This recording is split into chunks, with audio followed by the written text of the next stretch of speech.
Shalom, shalom, shalom et bienvenue sur notre page 5 minutes avec la Bible. Comme vous le savez, le mois passé, le mois de janvier, nous avons parlé de l'espérance et pendant ce mois, nous allons parler, pendant ce mois de février, nous allons parler du péché. Parce que nous savons que si nous ne sommes pas dans la présence de Dieu, même les promesses que Dieu a pour nous seront retardées, ne vont pas s'accomplir.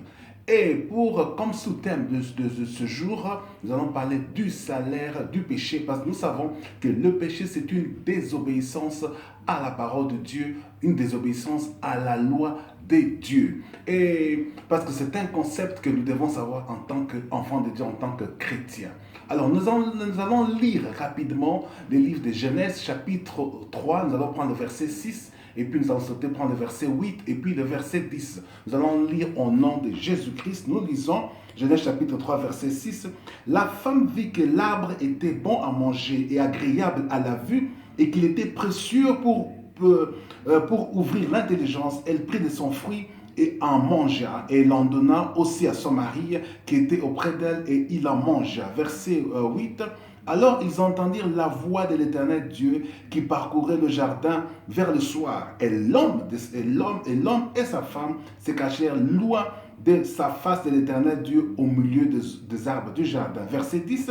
Il répondit, j'ai entendu ta voix dans le jardin et j'ai eu peur parce que je suis nu et je me suis caché. Vous voyez que dans le verset 6 ici, on nous montre ici la tentation du péché la tentation au péché par le diable lui-même.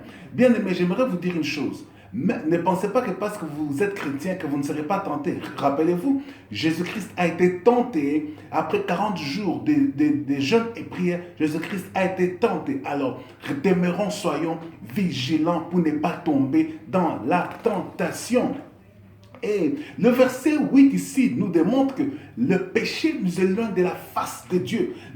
Ici, Adam s'est caché loin de la face de Dieu. Adam savait qu'il était loin de la face de Dieu. Et quand nous nous éloignons de la présence de Dieu, qu'est-ce qui arrive? C'est la mort. C'est la mort ici qui est la mort. Et Romains chapitre 6, verset 23 nous dit que le salaire du péché, c'est la mort. Et quand il y a la mort, ici, la mort a deux aspects. Ici, j'aimerais vous dire que la mort a deux aspects. Le premier aspect, c'est que c'est l'aspect spirituel. Et le deuxième aspect, ça peut être aussi l'aspect physique. Parlons de l'aspect spirituel ici. Parce que quand nous sommes morts spirituellement, nous sommes exposés au diable qui rôde comme un lion pour dévorer toute personne qui s'éloigne de la présence de Dieu. Alors, la mort spirituelle ici peut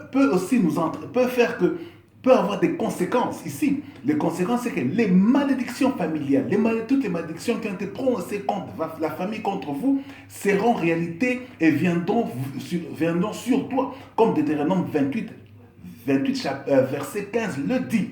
Alors, quand nous parlons de la mort physique ici qui peut s'en suivre, je donne un exemple. Un voleur, s'il part voler dans une maison et qu'on tire sur lui, il meurt. C'est une mort physique parce qu'il a péché, il est allé voler. Une personne mariée, femme ou homme, qui a des relations sexuelles avec quelqu'un qui n'est pas son conjoint et qui arrive à avoir une maladie sexuellement transmissible et qui peut entraîner la mort physique. Et ça sera une mort physique charnelle. À cause du péché, la personne peut mourir physiquement. De nos jours, le monde a modernisé le péché aujourd'hui jusqu'à le rendre normal, même au point de laisser le péché régner au milieu des enfants de Dieu. Et le monde a même des concepts qui sont en train d'infliger à nos futures générations. Je donne un exemple aujourd'hui. Il parle de la loi de l'équilibre entre la lumière et l'obscurité, entre la lumière et les ténèbres. Il faut que ces choses peuvent être ensemble. Alors, j'aimerais vous dire que dans des livres de 2 Corinthiens chapitre 6, verset 14, la Bible est claire et dit « La lumière et les ténèbres ne peuvent pas être ensemble ».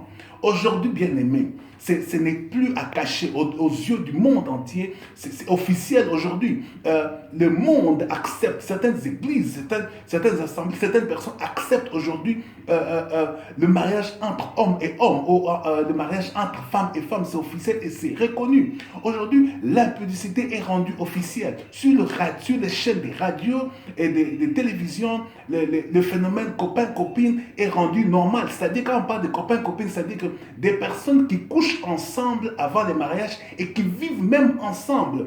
Aujourd'hui, nous parlons de l'adultère et l'impudicité technologique ou téléphonique, où nous voyons des personnes mariées qui ont des relations sexuelles à travers les téléphones avec des personnes qui ne sont pas leurs conjoints bien-aimés.